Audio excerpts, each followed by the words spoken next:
I'll be yours.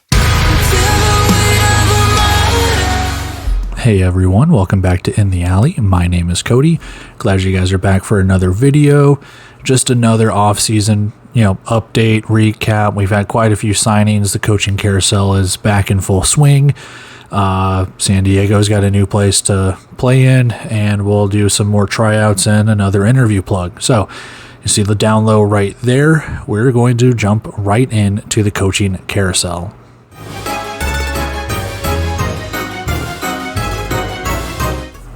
All right, taking another trip on the coaching carousel. I'm hoping it's starting to slow down. You're starting to see coaching staffs kind of finish out their spots. Still a little bit left to talk about, but we'll get there when we get there. For Northern Arizona, we'll start off with them. They have hired offensive coordinator Sia Burley, Larry Hendricks as your defensive coordinator, and Mikkel Mayer as your defensive line and linebacker coach. So Ron James and company are starting to finish out that coaching staff. Larry Hendricks comes over from Quad City. Sia Burley comes over from Arizona. And Mikkel Mayer, it says welcome back, so he's still with Northern Arizona. So Ron James and company hopefully relying on the experience of that coaching staff. It seems all they need now are players, in the hopes that they can develop and get that team back into another playoff spot. Another team that has finished out their coaching staff are the Iowa Barnstormers. Dave Mogensen returns for another season. Along with him are Donald Burrell, Peyton Haynes, and Dave Awerda, I believe is how it's pronounced. But new to the Iowa Barnstormers coaching staff is defensive line coach and offensive line coach. I switched those around. So offense and defensive line coach Darazet and DC Kropp and PJ Hedrington. I hate when I mispronounce names, so I apologize. So you got two new coaches coming in from that. You do bring back quite a bit of the Iowa coaching staff from last season. And hey, Iowa finished not bad last season. So if they can kind of build on what they had to end 2024 and for a strong 2025, here's to hoping that Iowa can really get it together here. And then finally, when it comes to the coaching carousel, the San Diego Strikeforce have hired Adam Shackelford as a run game coordinator. He's been all over the place, man. That's a lot of experience. The dude has been a champion. He's been anywhere. Just name a place in the indoor football league where he hasn't been. It's probably the better thing to talk about. But to bring Adam Shackelford over as a run game coordinator, it's kind of showing that they might be a little more dedicated to running the ball than what they were last season and maybe in some previous years as well. So San Diego filling out that spot. I know right now Quad City is looking for a defensive coordinator with the loss of Larry Hendricks. And I can't really necessarily think of any other big offensive or defensive coordinator spots that are open right now, but time will tell. I'm sure that the carousel will start up once again whenever we figure out who's hired, if people have been let go, whatever the case could be. So that's what we have right now. Until then, it's just another chapter in the carousel. Let's go take a look at those rosters. We'll carry on.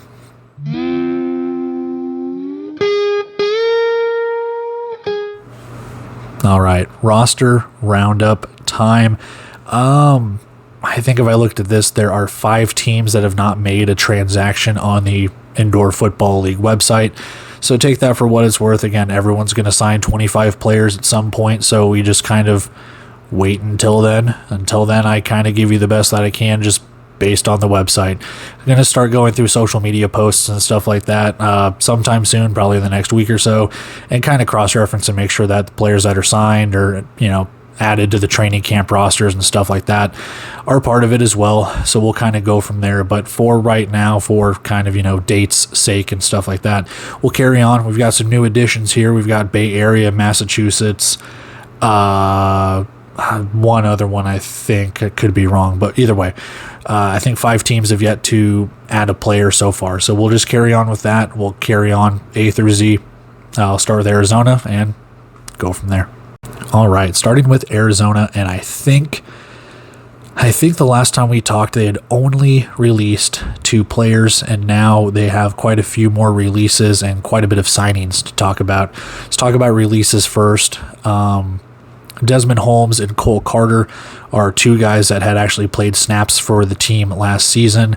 You see big names actually in Isaiah Scott and Justin Thomas. They had been with Arizona previously.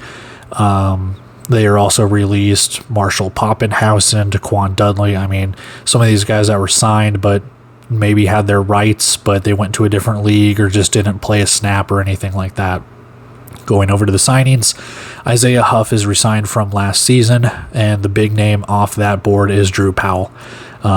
He's been with Arizona for who knows how long, until last season when they brought in Dalton Snead, which raises the questions of what he's going to do or what Garrett Kettle is going to do, things like that. They do sign some other players that played last year in the IFL: Ethan Castleberry, Lacavius Daniel, Christopher Straughter, along with potentially some rookies there as well. I have no idea where Ron Brown Jr. went to school. It's such a common name. I have no idea. So if you can help me out with that, awesome. But there it is for Arizona. They are starting to figure out their roster and release some players. All right, Bay Area Panthers, big signing of Josh Jones, the offensive rookie of the year last year. They do re-sign Felix Harper, so it seems like Bay Area has their quarterback room figured out already, which it's a good jump start to 2025 there. They do have EJ and I re-signed for next season as well, along with quite a bit of rookies. We'll see. They do pretty damn well with figuring out some rookies and developing them. On the released side, or middle column, Josh Rogers, Will Vereen, which if you say that fast enough sounds like Wolverine. Lewis Chandler and Taron Adams all have been released. I don't think Vereen or Chandler played a snap for Bay Area. I don't think Josh Rogers did either, now that I'm thinking about it. And then Taron Adams played for San Diego last season, but they released him, so I don't know if that was just a mistake or whatever. On the right-hand column, Marquise Bridges, he is exempt for the Canadian Football League. He also did not play a snap for Bay Area, and I think he was over in the CFL for quite a bit as well last season. I'm not sure. So there we have it for Bay Area. Quite a few splash signings right there, some re-signings and things like that.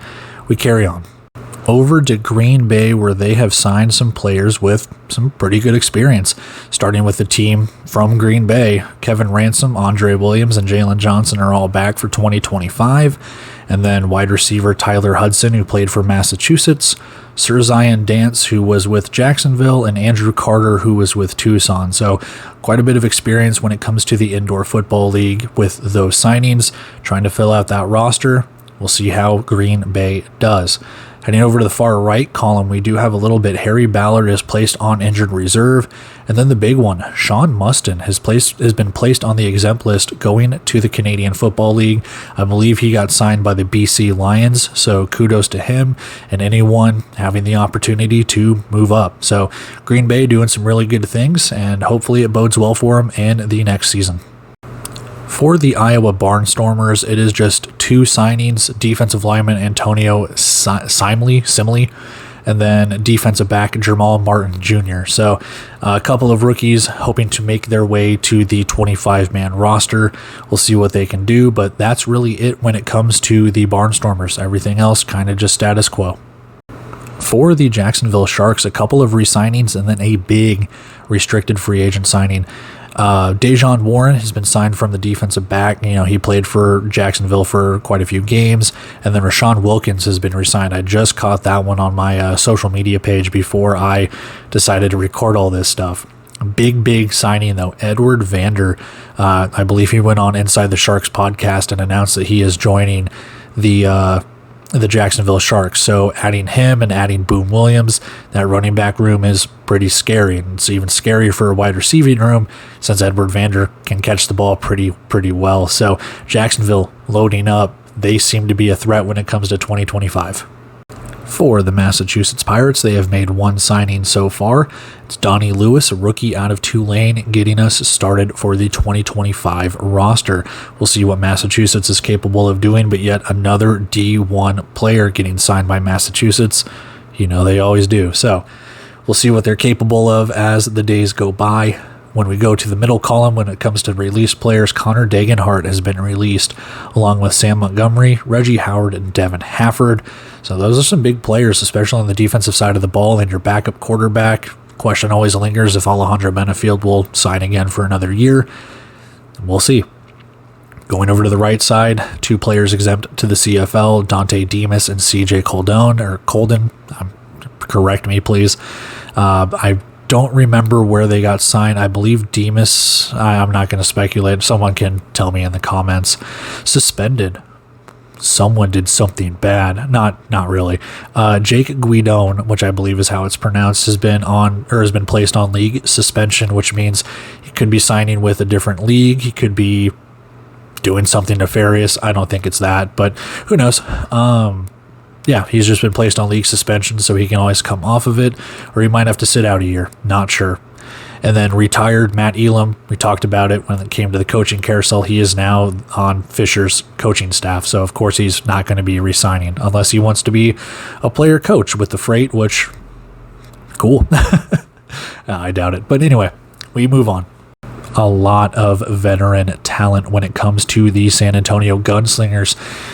First of all, we need to talk wide receiver Glenn Gibbons Jr. He is signed from the Arizona Rattlers over to San Antonio. There's only one ball, and you have quite a bit of wide receivers right now, so we'll see what happens. I'm not calling a shot that anyone's going to leave already, but you got quite a bit of receivers returning. Gibbons adds to that. Someone has to return kicks. We'll see. I mean, not speculating, but yeah, that's a good signing already. San Antonio loading up on veteran wide receivers. Offensive line, Matthew Burrell has been signed. I believe he spent all season last year on season injured reserve with Tucson. He's been with the Sugar Skulls before. He's been with Arizona, I believe. So kudos, good signing for him as well. And then defensively, Kyle Myers. I don't know how many Myers you need on a team, but this is number 3 when it comes to Guy and DJ, so there's no relation, but Kyle Myers, just add another one. And then the big one, Ravarius Rivers, Defensive Player of the Year last year. He went on Branded, I believe, their San Antonio podcast, and announced that he is signed with San Antonio. So a lot of help when it comes to the defensive secondary that they have already signed. Adding these 2 guys in, San Antonio is going to go for it here. It looks like a lot of veteran talent. They look good. For San Diego, just 2 signings to speak of. Is it Jose or Josu Castro from Bay Area last season, and then Jericho Flowers from the Vegas Nighthawks last year as well. So some pretty good signings. Flowers, I believe, has some outdoor experience, if I'm not mistaken, and Castro was a pretty good stalwart on that offensive line, which, hey, Nate Davis normally has a pretty good offensive line if he's slinging the ball around. So we'll see what goes on there. Nothing else really to speak of when it comes to the strike force. For Sioux Falls, just 1 signing. It is Tony Pierce, defensive lineman of Colorado State and North Dakota State. For a team that might be on the brink of not playing next year, they are signing guys. So that's saying something. I don't really know. That everything's still up in the air, and we'll figure it out as time goes on. I'm not going to speculate or anything like that, but they've made a signing. For Tucson, they have made 2 signings and have released 1 player. Let's talk about the release first off. It is defensive lineman KJ Milner. He has been released. That's another player from last year's roster that has been let go. And then the 2 signings is wide receiver Gary Brown, which I believe that is the same Gary Brown that was part of Duke City squad a couple seasons ago, and then defensive back Jarius Grayson. So some more defensive back depth when it comes to Tucson. They've signed quite a bit of rookies for this upcoming season, training camp, things like that. So we'll see if they get any more veteran-laden talent, or if they're just going to kind of go with the rookies and development and stuff like that. No changes for Tulsa. If this is your first video, you can kind of look over it, see who they've signed, who they've released, all of that stuff. No changes to the Vegas Nighthawks either. They've got quite a bit of players signed already, quite a bit of players released. Obviously, we'll get more in the coming days, but nothing to report in the last week or so when it comes to Vegas. All right, San Diego has some news of their own. They are moving. They are going northbound to Oceanside, California. Instead of San Diego, California, new arena, Front Wave Arena, is being built. It should be open if it's not open already. part of this, you'll have buddies with the San Diego Clippers, which I wish was the NBA team because LA doesn't need the Lakers and Clippers. But no, that's the Clippers G League team. And then the San Diego Sockers, which is a soccer team, an indoor soccer team, along with the Strike Force. All three tenants part of the arena. It's a 3-year dealship for the Strike Force. Kudos to them. Building on the playoff success that they had last year. New arena, new fans, new city. Hopefully it can attract more people to go to the games. Obviously, that's the name of the game. Get butts and seats, sell merch, sell concessions and tickets, all of that stuff. Kudos to San Diego. They're doing everything right. It's a 7,500 person arena, so really good size when it comes to indoor football. What can you say? Kudos to them. All right, we have some tryouts to talk about as well. In the previous video, we talked about Fishers and we talked about Vegas having open tryouts in their specific areas. Now we need to talk about Tulsa, who has a tryout on November 16th. So it's a little over a month away. And that's going to be at the Titan Main Sports Complex, Titan Sports Performance Center. That's a lot, so play that back on half speed.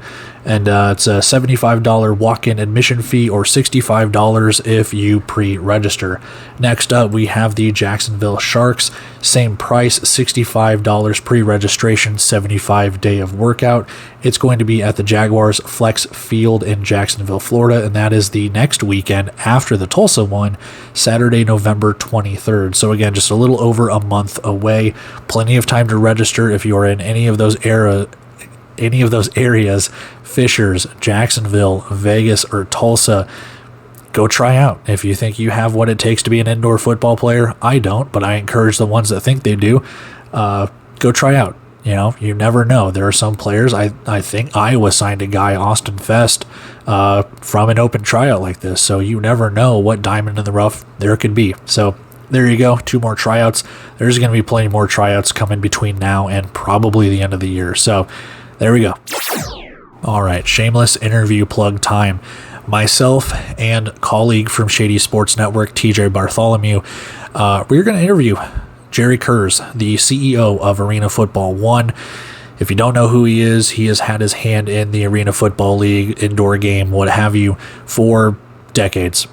He is partially responsible for overseeing Arena Football 2 and helping pretty much resurrect AFL 2.0 from the bankruptcy and everything from 2010 onward. So it's an honor to do something like this. I know it's not indoor football league, but when you have an opportunity like this, I'm going to ask questions. I was a huge Tulsa Talons fan from 2011 or 2010 even, until they up and left for San Antonio, and even watched the league with the LA Kiss and the Las Vegas Outlaws and stuff until I eventually kind of just moved on to the indoor football league. So yeah, I do want to ask him questions about that. He has also got his hand in the AF1, which I know some people look down on and things like that, which I get. I'm part of that. I think the indoor football league is the best league right now, but everyone can coexist. So I'm going to take this opportunity and we'll see what happens. So if you guys want to tune in, it is scheduled for Wednesday, October 9th at 8 p.m. Central Time, 9 p.m. Eastern. That is subject to change. We're still kind of waiting on confirmations and stuff like that. So if it changes, I do apologize. But if you want to tune in, that should be the scheduled time. Other than that, I don't really have much else. So let's go into it. So that's it. I don't really have much else to say. Check out the interview if and when it happens, and we'll have obviously more roster roundup. We'll probably figure out who Quad City's defensive coordinator is, and if there's any more tryouts and stuff like that coming down the pike. I don't really have much else other than that. Just another off-season update. I didn't think it would be this quick to put out a new one, but here we are. So yeah, until then, I will see you guys in the next episode. See you.